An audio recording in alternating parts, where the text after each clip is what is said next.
Hello guys, now let us discuss question 28. The question is in amplitude modulation, sinusoidal carrier frequency used in denoted by omega c and the signal frequency is denoted by omega m. The bandwidth delta omega m of the signal is such that delta omega m is very less than omega c. Which of the following frequency is not contained in the modulated wave?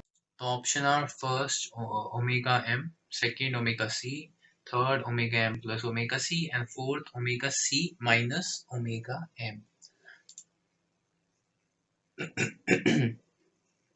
So here omega c minus omega m and omega c are respectively called the lower side and the upper side. So the plus omega c plus omega m is